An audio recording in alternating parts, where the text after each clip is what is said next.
वो जब स्कूल में थे, when Rahul Bajaj was in school, तो ये आईसीएसई बोर्ड का स्कूल था, और राहुल बजाज के बारे में ये पर्सनालिटी उनकी बहुत फेमस थी कि उनकी पर्सनालिटी इस तरह की थी, देख के लगता था कि वो कोई बॉक्सर है, heavy build, very handsome, good looking, tall, देख के लगता था कि ये कोई एथलीट है। तो एथलीट्स की फिजिक बहुत अच्छी होती है, तो उस तरह के कोई नहीं कहेगा कि he is from business class, लोग यही कहेंगे उनको देख कर ये कहते थे कि ही इज एन एथलीट। तो उनकी स्कूलिंग हुई थी मुंबई में, और आईसीआईसी बोर्ड की स्कूल थी, तो उस वक्त ऑलरेडी लोग फेमस हो चुके थे बजाज नाम से। तो इंटरव्यूअर ने उनको पूछा था एक बार कि क्या आपको कोई स्पेशल ट्रीटमेंट मिला था स्कूल में, इसलिए कि आप इतने बड़े फैमिली से बिलोंग करते हैं, आपको एम्पायर है, दिस दैट है। तो वो कहते नहीं नहीं, हमको कोई अलग से कोई ट्रीटमेंट नहीं मिली थी, मुझे सब बच्चों की तरह ही मुझे ट्रीट किया जाता था, ऐसी बात नहीं है कि I am from this kind of family, तो मेरे मुझे कुछ अलग ट्रीटमेंट नहीं मिली थी। वो कहते थे कि स्कूल में भी बहुत वो इंटरेस्टेड थे स्पोर्ट्स में, वो स्पोर्ट खेला करते थे, और स्टडीज में भी इंटरेस्टेड थे, एग्जाम के 2 दिन पहले पढ़ करके और अच्छे ग्रेड लाते थे, और उनके फ्रेंड्स परेशान होते थे कि इतना कम पढ़े हैं, ये पढ़ा ही नहीं है, कैसे इसको ये टॉप कैसे कर जाता है। तो ये सब was very sharp in his mind, और लोग उनके फ्रेंड्स भी अचंभित हो जाते थे, दे वर शॉक्ड कि how has he manage to pass, he never studied all night, he used to study, और कभी पढ़ते नहीं थे, दिन भर तो स्पोर्ट्स में रहते थे वो, he was very much interested in sports. And then he came to, after schooling he came to Delhi university, वहां पर उनकी एजुकेशन हुई, और उनको लॉ भी पढ़ना था, और लॉ पढ़ने के लिए उनको उनके फैमिली मेंबर्स ने कहा कि दिल्ली यूनिवर्सिटी में मेरे बहुत सारे, I have lot of relatives हम लोग के हैं, तो तुम अपने रिलेटिव के यहाँ ही ठहरोगे, तुम अलग कहीं नहीं ठहरोगे। तो इनको ये सोचे कि यहाँ भी अगर रहेंगे अपने रिलेटिव के साथ, तो फिर कॉलेज लाइफ का फन मिस हो जाएगा।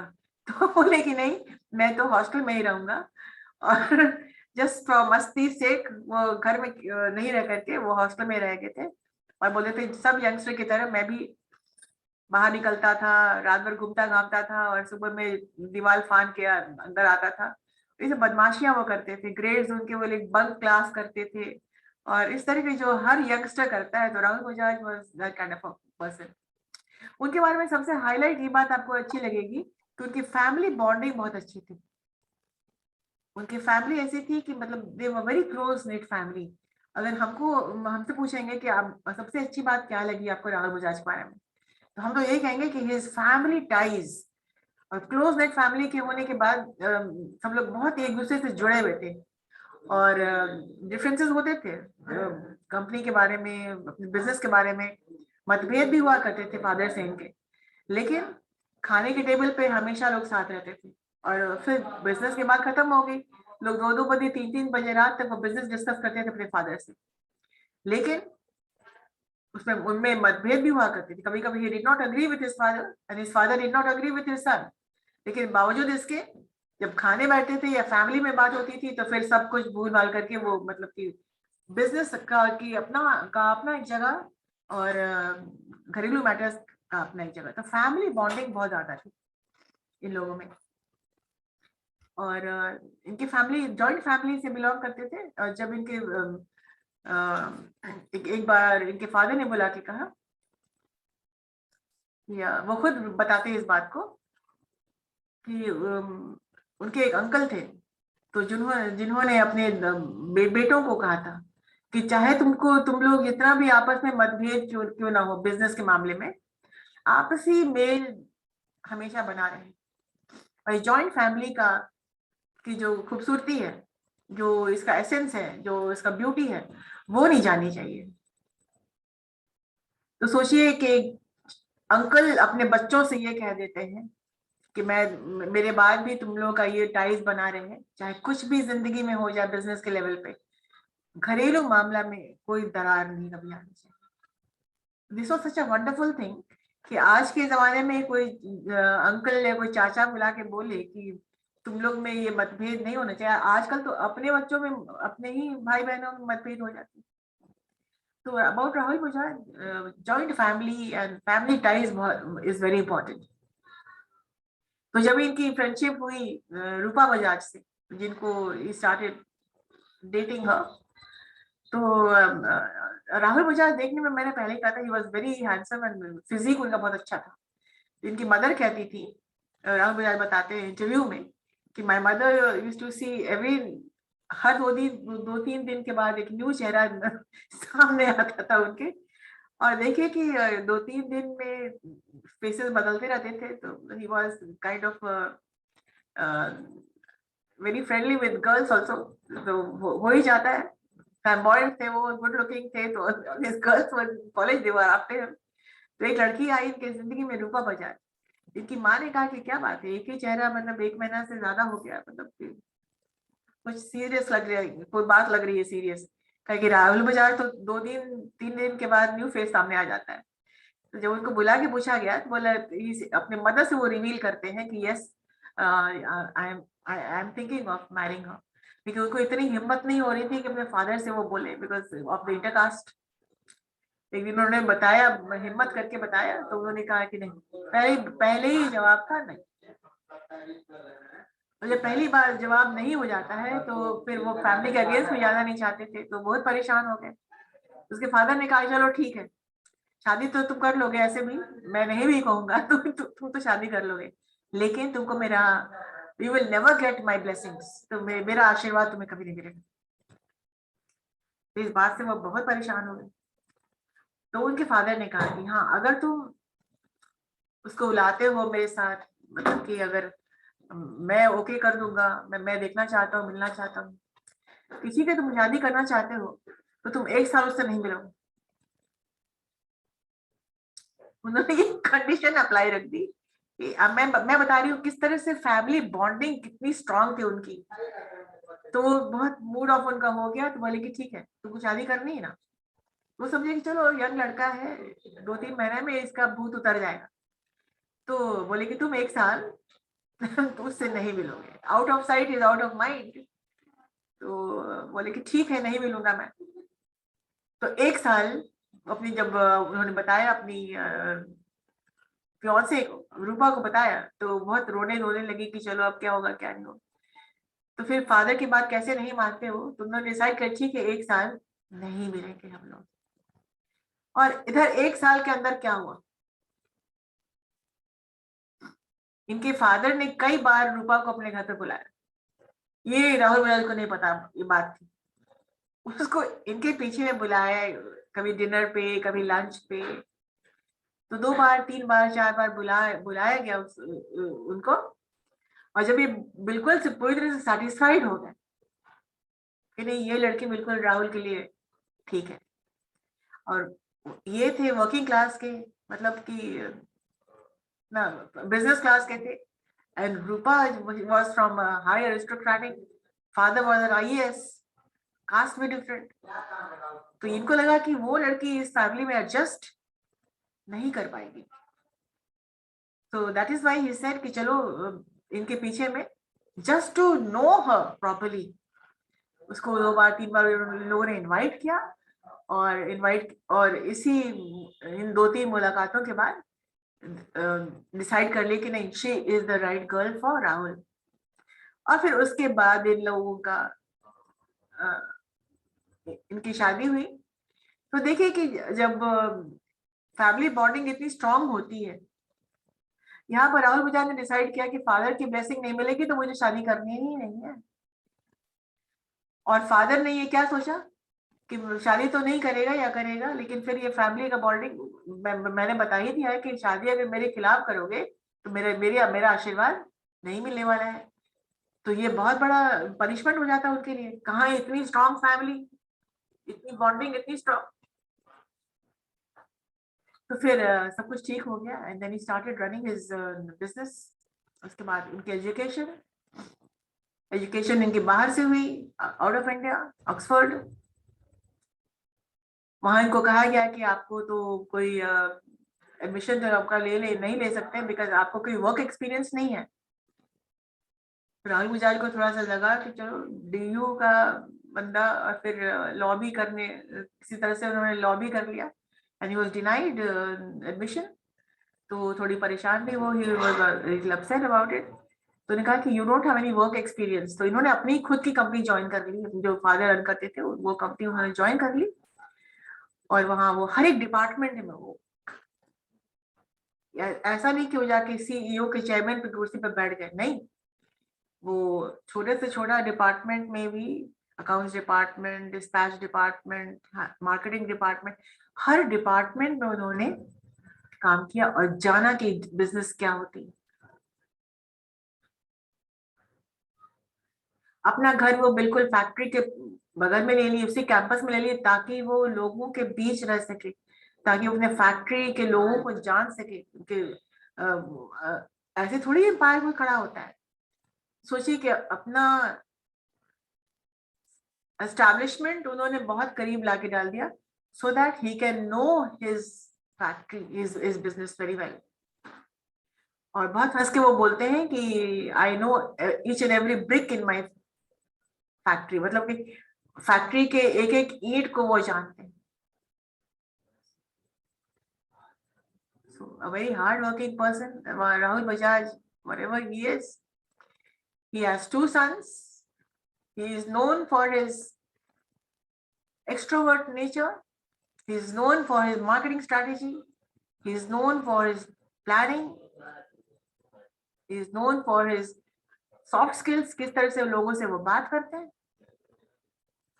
He is known for his convincing powers. He is known for his persuasive nature. किसी बात को convince करके, persuade करके अपनी तरफ खींच लेना। And a very, very, very hardworking person. जब एक ही लाइन पूरी बात को का राज खोल देता है इनके पर्सनालिटी का, that I know every brick in my factory. So he knows all the ins and outs.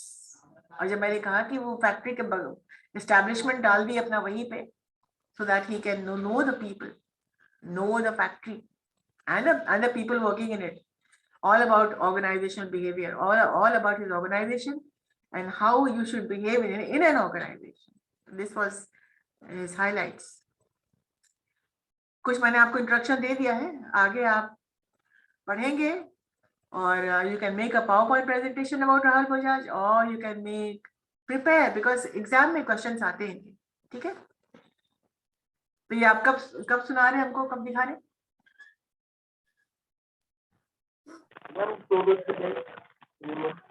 हाँ, इसको कर लो ताकि तुमको समझ में आ जाए।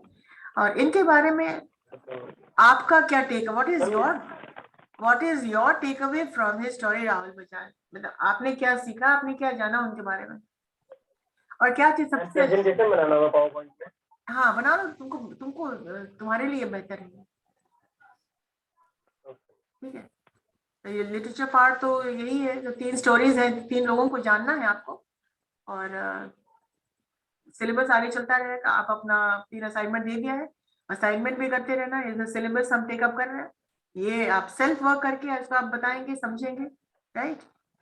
अभी जो मैंने बताया राहुल बजाज के बारे में, कितने लोग कुछ, हाँ मैम लिटरेचर का कोई बुक अलग से नहीं है? नहीं, आपकी किताब की मॉड्यूल में ही है। आपके मॉड्यूल में है, आप देखोगे तब तक। Life story of Rahul Bajaj, Narayan Murthy and Subhash Chandra.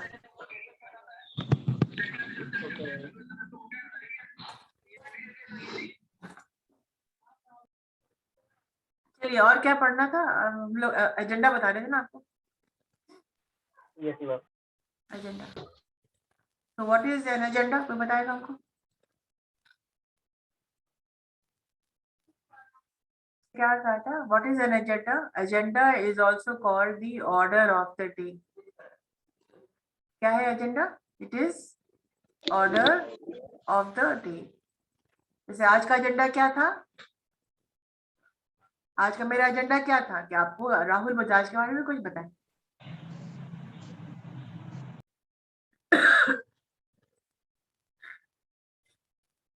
Yes, success story of Rahul Bajaj था, ये आज का एजेंडा था। कल उनके बारे में चर्चा करेंगे हम लोग। तो एजेंडा मतलब क्या होता है, आज का प्रोग्राम क्या है, और टेक्निकल डेफिनेशन उसका है राहुल इसका कि agenda is also called order of the day. पहला पॉइंट। दूसरा पॉइंट है इसकी डेफिनेशन है कि ऑर्डर ऑफ द डे तो है ही है। आज का प्रोग्राम क्या है? एजेंडम, इसका मतलब होता है things to be done.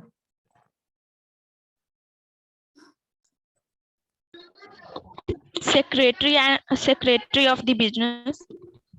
Personal secretary in consultant with the manager or Yes, management group. yes, yes. क्यों लिखते हैं? Why it is important? Because ma'am, it provides a guidance. Because it is like a Roadmap. like a map. It is like a map. जैसे आज का programme होने, आज का agenda क्या है? मैंने आपको बताया था कि आने वाला है सरस्वती पूजा प्रोग्राम है। तो सरस्वती पूजा के प्रोग्राम में एजेंडा क्या है? तो स्वागत गान कौन गाएगा? अगर कल्चरल एजेंडा बना रहे हैं तो स्वागत गान कौन गाएगा?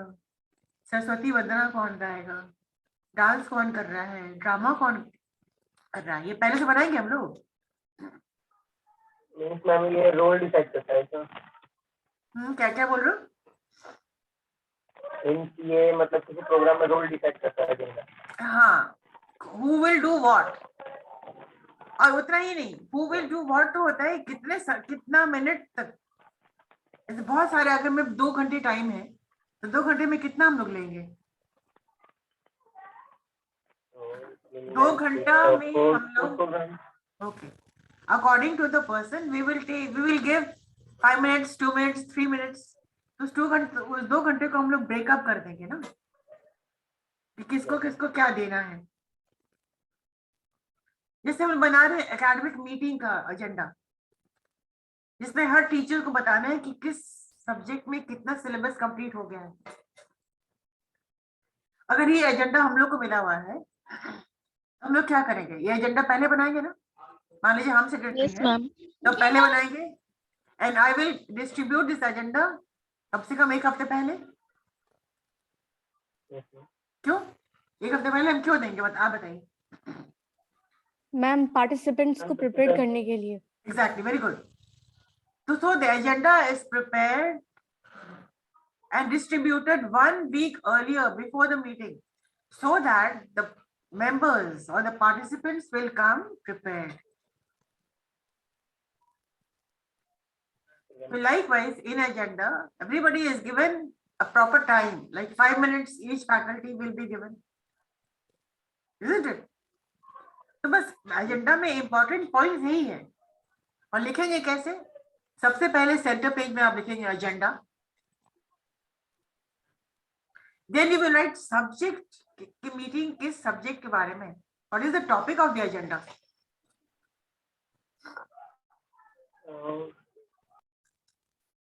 अगर टॉपिक एकेडमिक मीटिंग है तो एजेंडा लिखेंगे सबसे पहले bold letters agenda centre page में, then below I will write the topic. It means अगर ये एकेडमिक मीटिंग का एजेंडा, एकेडमिक मीटिंग, उसके बाद लिखेंगे लेफ्ट साइड में डेट कब होना है, ये टाइम कब होना है, और वेन्यू कहां पर होना है, कब होना है, और particular place, date time venue. उसके बाद अटेंडीज का, कितने लोग पार्टिसिपेंट्स हैं। हर पार्टिसिपेंट्स के अगेंस्ट टाइमिंग लिखा रहेगा। For example Sanjana Sinha 5 minutes, doctor Pavan Jha 5 minutes, everybody will be given 5 minutes and the timing will be if the timing is for 1 hour, तो 1 घंटे में हमको कंप्लीट कर लेना। It should be with in the frame of 1 hour, या अगर हम 2 hours का कर रहे हैं तो टाइमिंग 10 to 12, isn't it?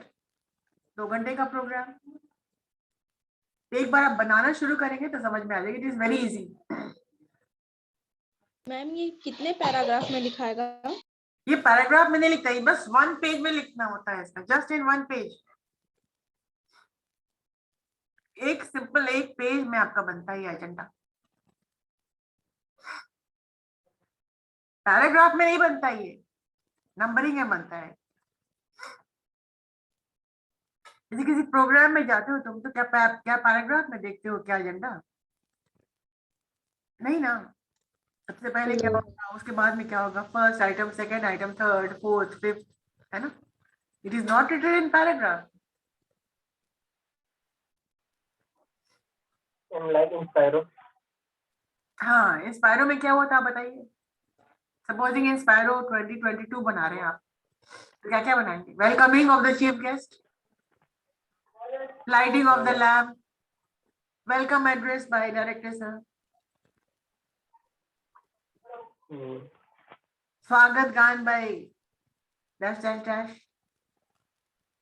लिखेंगे। तो ऐसे बनता है एजेंडा। ये पैराग्राफ में कैसे बनेगा? One after the other, clarity के लिए भी। Numbering type. Numbering type, yes.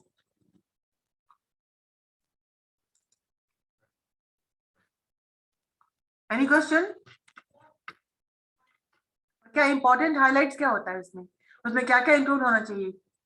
Time होना चाहिए इंक्लूडेड, प्लेस होना चाहिए, सपोजिंग हाँ, time, date is very important, time is very important, place is also very important. If I say meeting हो रहा है बोलिंग रोड में, तो बोलिंग रोड मीटिंग हो रहा है तो कहाँ पर हो रहा है, किस रूम में हो रहा है? थोड़ी पार्टिसिपेंट्स ढूंढेंगे यहाँ से वहां, पूछते चलेंगे, नहीं ना। इट शुड बी, टाइम में होगा। it should be clearly written, like the meeting will take place in MBA hall or faculty room or the library, right? और लैब, Any whatever. और इसका मतलब टेक्निकल डेफिनेशन है, it is called things to be done. करने के लिए क्या क्या है हम हमारे पास। जैसे आप शॉपिंग करने जाते हो, आप एजेंडा बनाते हो ना अपना, शॉपिंग करेंगे, उसके बाद कहीं लंच करेंगे, फिर सिनेमा जाएंगे, फिर घर आएंगे। Yes, ma'am. You are making a programme for Sunday, बना रहे हो कुछ प्रोग्राम, क्या क्या करना है। जैसे tomorrow is 14th of January, तो कल का एजेंडा क्या है आपका, क्या क्या करोगे? बताओ कल का एजेंडा क्या है? मैम डेट, वेन्यू और टाइम पे लिखना जरूरी होगा। अभी बनाओ कल का एजेंडा, 14th of January का एजेंडा बनाओ राइट नाउ, जस्ट नाउ। ऊपर में लिखो एजेंडा में लिखो 14th of January, उसके बाद लिखो कहाँ पर सेलिब्रेट करोगे, अपने घर पे तो एट होम, या कहीं जाओगे, सपोजिंग आप किसी को इनवाइट कर रहे हो अपने घर पे, सेलिब्रेट करो, पतंग उड़ाओगे, क्या क्या करोगे, तो एजेंडा में बनाओ वो सब। what you will eat, what you will do, how will you start your day, बनाओ एक agenda. you will listen to music,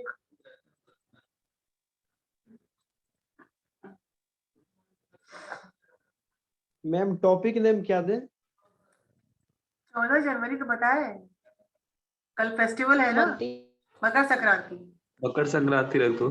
हाँ, yes, Makar Sankranti, celebration for Makar Sankranti, make an agenda.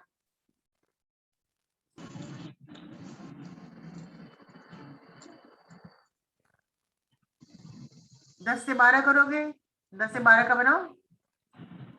Timing 10 to 12, venue अपने घर के छत पे। 9 से 12 ठीक रहेगा। तुम बनाओ जो तुमको मन है, 9 से 12।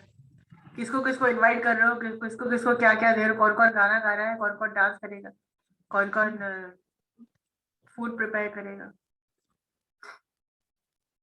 पहले तो आइटम लिखिए कि क्या क्या करोगे, पतंग उड़ाने से लेकर के whatever is happening, whatever you, थोड़ा सा एजेंडा बनाना सीखो।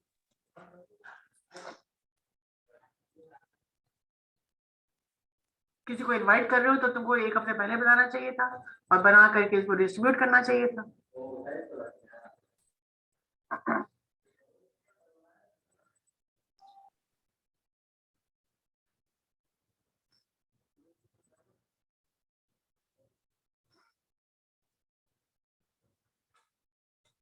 बना बना रहे हैं मैम। 2 मिनट बच जाए, कोई बहुत बन गया मैम, मैम बन बन गया। गया, बन गया। चलो दिखाओ हमको।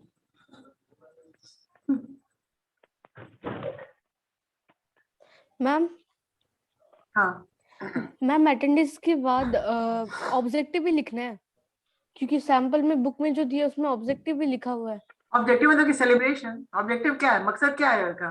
बस सेलिब्रेट करना। Get Okay, together, get together.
Hrithik Sharma का क्यों हाईलाइट हो रहा है, क्या बात है?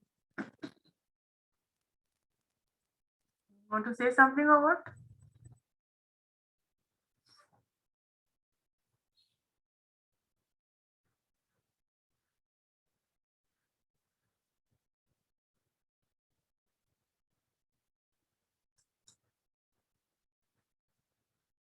मैम शेड्यूल के बाद कुछ और भी लिखना है?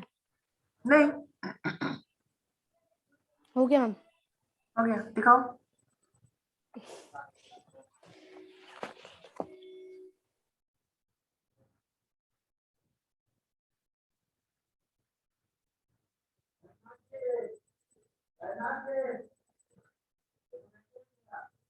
टाइमिंग दिया हुआ तुमने? Yes ma'am. Okay, good. इसी तरह से थोड़ा सेपरेट बनाया करो। ऊपर में सेंटर में एजेंडा लिखो यस मैम लिखा है। और लीव अ स्पेस, इतना सटा सटा करके नहीं। एक्चुअली मैम टॉपिक लिखना पहले भूल गई थी इसलिए। ओके, तो ये this is how agenda is made.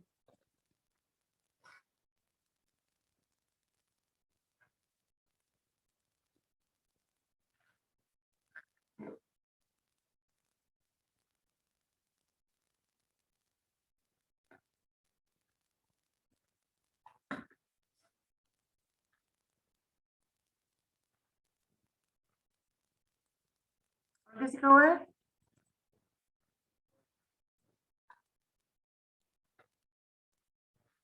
Let us discuss your agenda for tomorrow.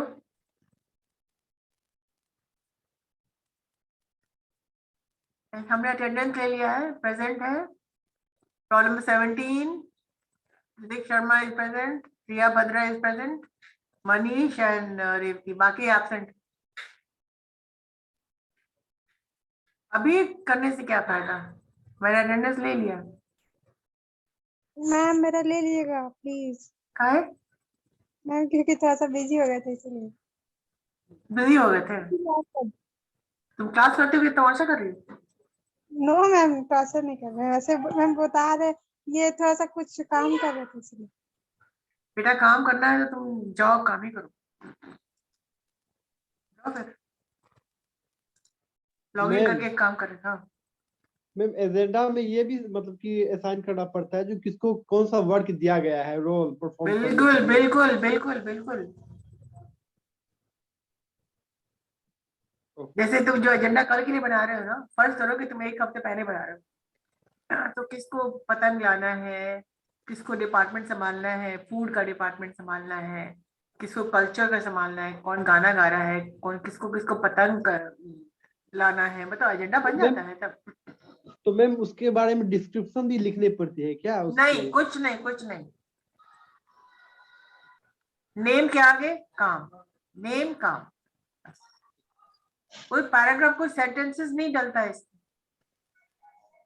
जैसे तुम done ma'am ma'am. For example, क्या for example For example, if you are assigning your sister for पतंग, तो उसको लेना, you have to come to the meeting, come to the celebration with पतंग। कितने kites चाहिए? 20 kites। किसी को फूड डिपार्टमेंट आप दे रहे हैं, अरेंजमेंट फॉर चूड़ा and all that, your mother. तो आप एक एजेंडा बना के घर में दे दो सबको, ताकि लोग जाने कि किसको किसको क्या काम करना है। Do you understand? This is also your domestic meeting. तो पहले से एजेंडा बनता है तो लोग प्रिपेयर्ड रहते हैं।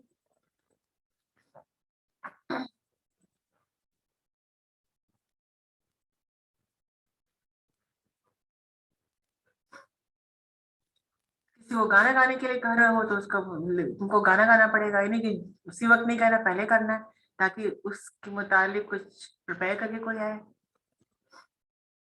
और क्या क्या होता है, लोग खाते हैं, और अगर स्पेशल अरेंजमेंट कुछ करना है, किसी को इनवाइट करना है, कुछ गेम्स खेलना चाह रहे हो, म्यूजिकल चेयर खेलना चाह रहे हो, या कुछ भी करना चाह रहे हो, whatever you want to play, because it is some kind of get together celebration. दोस्तों के साथ मस्ती करना चाह रहे हो, दोस्तों को बुला रहे हो, तो ठीक है, उसी हिसाब से दोस्तों को भी पता होना चाहिए ना कि तुम वो आपके फ्रेंड्स आ रहे हैं, एक दो फ्रेंड्स को भी इनवाइट कर रहे हो, तो उनको क्या असाइन कर रहे हो, क्या करना है उनको। Ma'am done. डन। तो किसको क्या क्या काम आपने असाइन किया है, आपने बना लिया, और फिर ये सारी की सारी डिस्ट्रीब्यूट कर दीजिएगा, ताकि आपको पता चले कि आपकी सिस्टर को मालूम पड़े कि हमको 20 काइट्स अरेंज करने हैं। आपके मदर को मालूम होना चाहिए कि हमको इतने लोगों के लिए अरेंज करने हैं। You understand? इसीलिए agenda is prepared a week before and distributed. हाँ बताओ। मैम इसकी जो एजेंडा एक मैंने बनाए हैं, ये सबको एक एक करके डिस्ट्रीब्यूट करना है कि सबको मैंने बस एक जो बनाया वही सब देख लेंगे? नहीं नहीं नहीं नहीं, it should be distributed to each one, जिनके भी योग भी कंसर्न है। अब दोज हु आर कंसर्न, जिनको आपने कुछ काम दिया है उन्हीं को देंगे, ये नहीं कि टॉम डिक एंड हैरी सबको दे दिए, अगल बगल बांट दिए, इनविटेशन दे दिए, ऐसा थोड़ी होता है। जो कंसर्न है उसको ही। हाँ हाँ हाँ, अगर आपने 4 फ्रेंड्स को बनाए हैं, बुलाए हैं, तो उन चारों फ्रेंड्स को भी देना पड़ेगा आपको। और ये फ्रेंड्स को कुछ काम देना है, यानी कि इनवाइट नहीं कर रहे हैं, उनको कुछ काम देना है आपको। उनको डेकोरेशन का काम दीजिए या कुछ भी काम दीजिए उनको, पर everybody has to be given some kind of work. This is the difference between agenda and invitation card. Invitation card का मतलब कुछ और होता है, बस आइए खाइए और जाइए, और agenda for a meeting mean everybody has to be involved in some kind of work. समझ में आ गया? आप ये सारी की सारी चीजें एक रजिस्टर में बनाइए, ताकि जब आप ऑफलाइन आ जाइए तो हम देख पाए कि हाँ आपने सही बनाया है, गलत बनाया। और you can type it out, send me on my email, I will see whether it's correct और not, and I will send back to you. ठीक है? Okay ma'am. Okay, that's it then. ठीक है, thank you ma'am. And happy Makar Sankranti in advance to you, all of you. Same to you, ma'am. Thank you. Thank you, ma'am. Thank you.